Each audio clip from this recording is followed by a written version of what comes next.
which to view this spectacle, I thought of a man, by then dead, with whom I had been very intimate, and with whom, as with yourself, I had at one time discussed most things under the sun. He was the English Tory. Even then, it must have been in September 1916, when I was in a region called the Salient, and I remember the very spot where the idea came to me. I said to myself, how would all this look in the eyes of X, already dead, along with all English Tories? For as a medium through which to view struggles that are after all in the end mostly emotional struggles, since as a rule for every 20 minutes of actual fighting you are alone with your emotions, which being English you did not express for at least a month, as a medium, what could be better than the sceptical, not ungenerous, not cold, not unconvincible eyes of an extinct frame of mind? For by the time of my relative youth, when I knew X so intimately, Toryism had gone beyond the region of any practicing political party. It said for a year or two, a plague on all your houses, and so expired.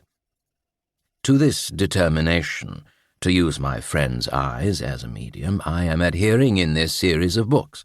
Some do not, of which this one is not so much a continuation as a reinforcement, showed you the Tory at home during wartime. This shows you the Tory going up the line. If I am vouchsafed health and intelligence for long enough, I propose to show you the same man in line and in process of being reconstructed. There is nothing more to it. I no more back the political opinions of General Campion than those of Sylvia Tietjens, who considered that the World War was just an excuse for male apogemonies. I no more accept responsibility for the inaccuracies of Tietjens quoting King's regulations than for the inaccuracies of the General in quoting Henry V. I was roundly taken to task by the only English critic whose review of my last book I read, after he had horribly misrepresented the plot of the work at a crucial point, for my inaccuracy in stating that poor Roger Casement was shot. As a matter of fact, I had been struck by the fact that a lady with whom I had been discussing Casement twice deliberately referred to the shooting of Casement and stated that she did so because she could not bear to think that we had hanged him. In making, therefore, a lady who had loved Casement refer to his execution in the book in question, I let her say that Casement was shot. Indeed, I should prefer to think that he had been shot myself, or still more to think that we had allowed him to escape or commit suicide or be imprisoned during His Majesty's pleasure. The critic preferred to rub in his hanging.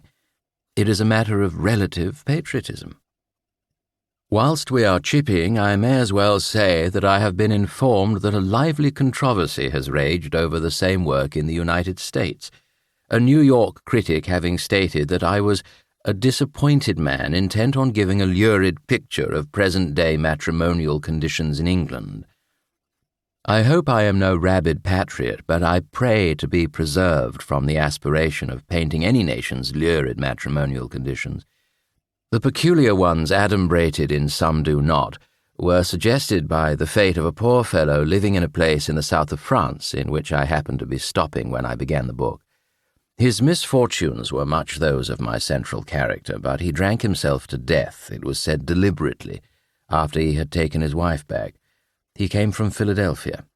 So, in remembrance of our joint labours and conspiracies, and in token of my admiration for your beautiful achievements in another art, I subscribe myself, my dear bird.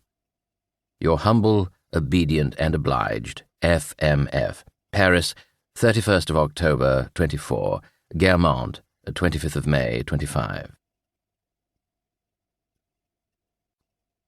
Part 1.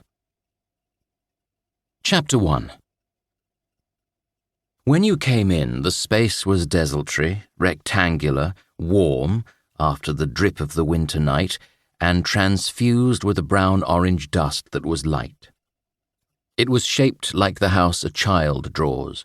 3 groups of brown limbs spotted with brass took dim highlights from shafts that came from a bucket pierced with holes, filled with incandescent coke and covered in with a sheet of iron in the shape of a tunnel. 2 men, as if hierarchically smaller, crouched on the floor beside the brazier. 4, 2 at each.